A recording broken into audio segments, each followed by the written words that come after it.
Hello everyone, a very warm day to you and Merry Christmas. I hope your day has been going great. It's that time of the show, Citizens Dialogue, on First Nest News Portal, where we discuss trending and interesting political topics. I am Becky Osoro. Joining me on set to have this conversation is King Sajalo. Sit back, relax and enjoy all we have for you on this beautiful segment.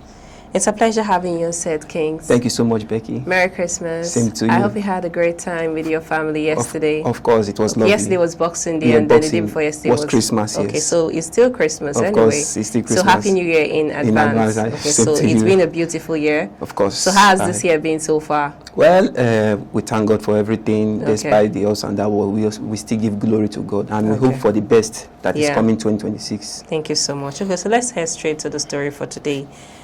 The African Democratic Congress, ADC, has strongly criticized President Bola Ahmed Tinubu's administration over reports of a United States airstrike in Sokoto State. The party expressed concern about Nigerian sovereignty, civilian safety, and the lack of clear official communication surrounding the incident. And they questioned whether proper authorization was given for any foreign military operation on Nigerian soil, and wondered such actions, if unchecked, could undermine national security and public trust. The party has therefore demanded a full explanation from the federal government, including details of any agreements with the United States and assurance that Nigeria's territorial integrity is not, being compromised. Now the question is, has the Tinubu administration been sufficiently transparent about security partnership with foreign governments? In that aspect, I think the president indeed has the right to, call in a foreign intervention when it comes to insecurity crisis like this. The ADC coming out to criticize the president of,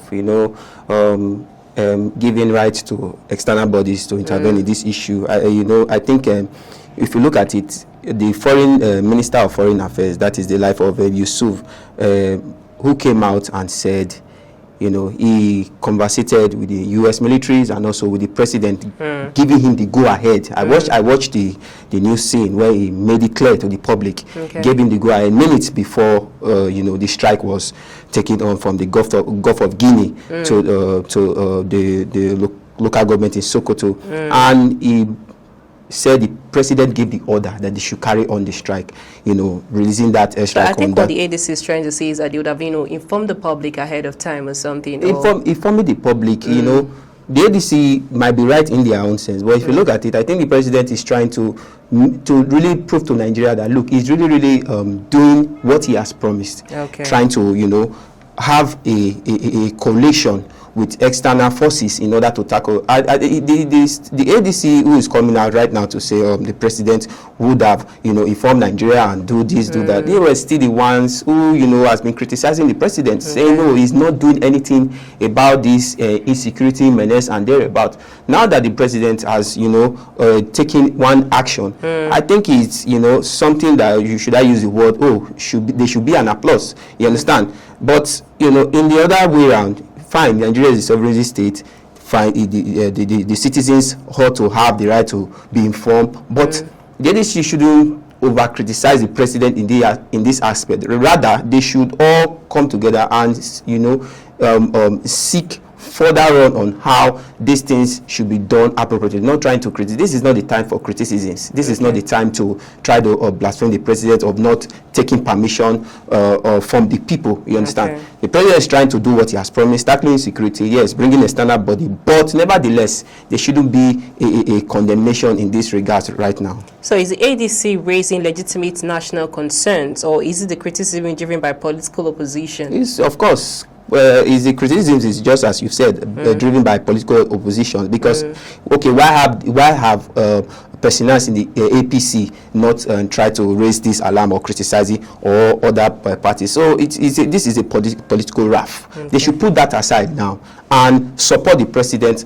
on taking these actions. There is no time for trying to find fault on the president align with the U.S. forces in tackling security on the Nigeria soil. This is not the time for that. This is how we have to push this on so that insecurity will leave this country as soon as possible. possible. Thank you so much.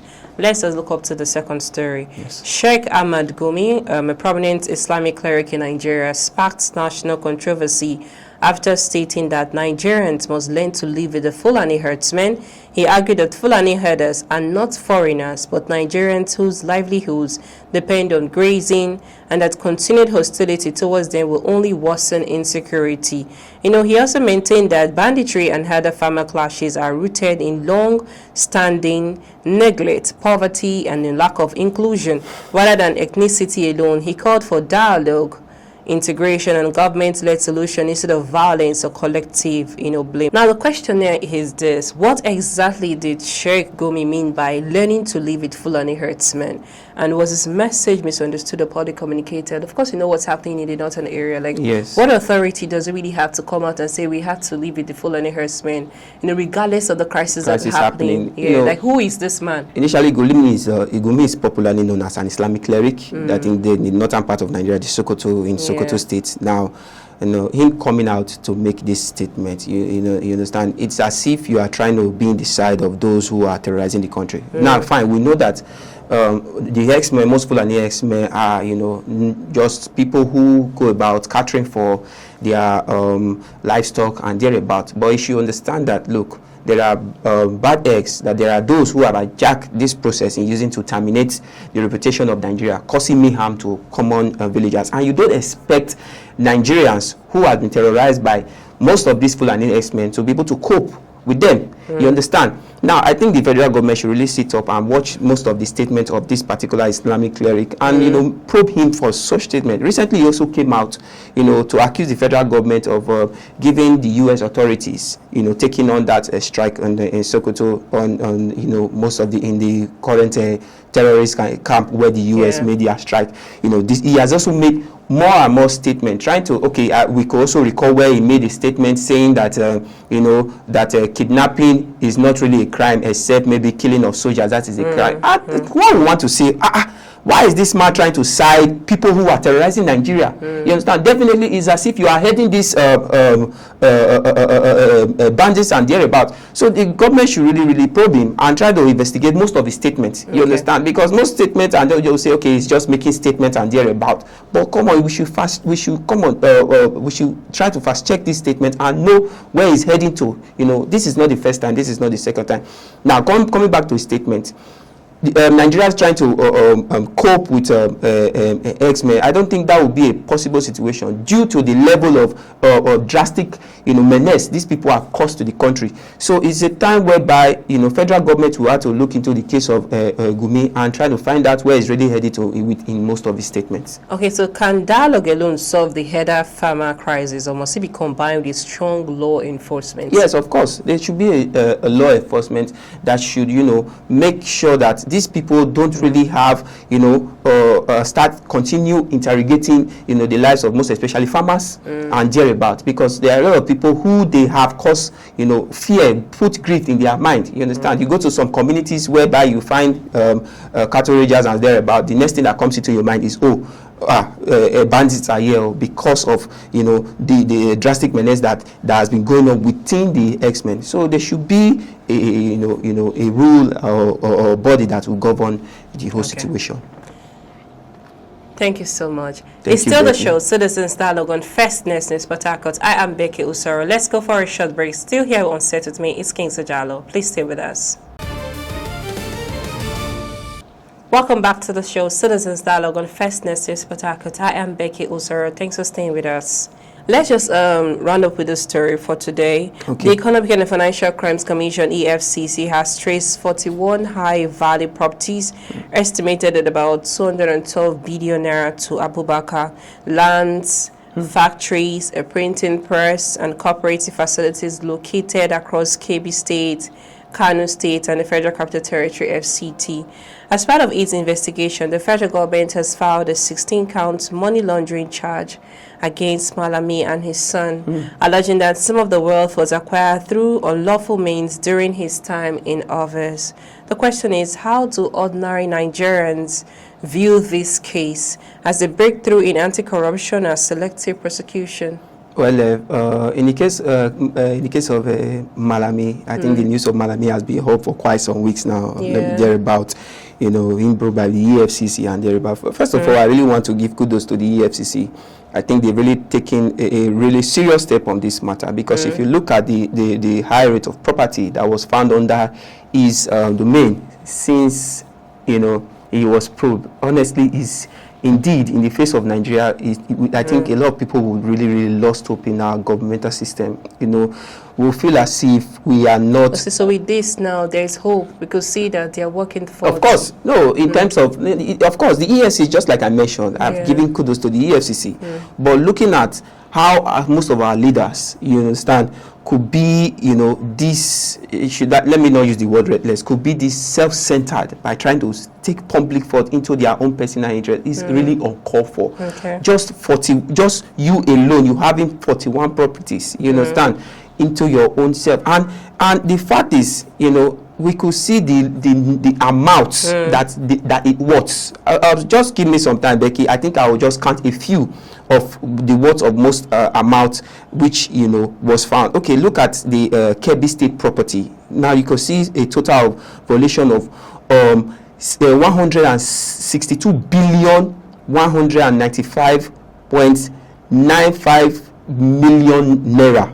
Now looking at another Rehan University temporary site that is still in Kebbi State, we have 37 billion 800 million. You understand? Okay, sorry to interject. This information, where exactly are you getting it from? Of course, the list of properties the EFCC placed on site for people to view. You understand? Okay.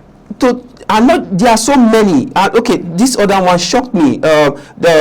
Still in that same site, rural primary and secondary school, we have 8 billion 750 million. Factories made under his own.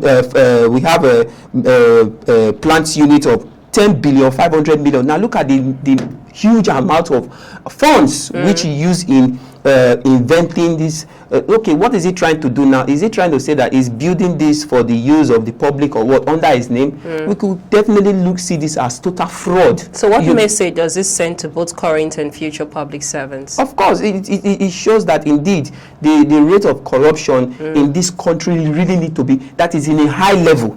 You understand? So when you're in government, whatever position you're given, focus and don't use it for rather your than using the public fund in your own personal interest. If he were, just imagine if Malami uses these funds right now to make for the use of public, for publicity and for the use of the people. We know the impact. This is a country where people claim that there is no funds to do this. A lot of people, a lot of institutions, the healthcare come out to protest. ASU will do this, do that. Now, if these funds are being put into those institutions, Becky, tell me, do you think there will be all manner of protests or people crying to the voice of the federal government to show you how corruption has really, hindered, the governmental system of Nigeria?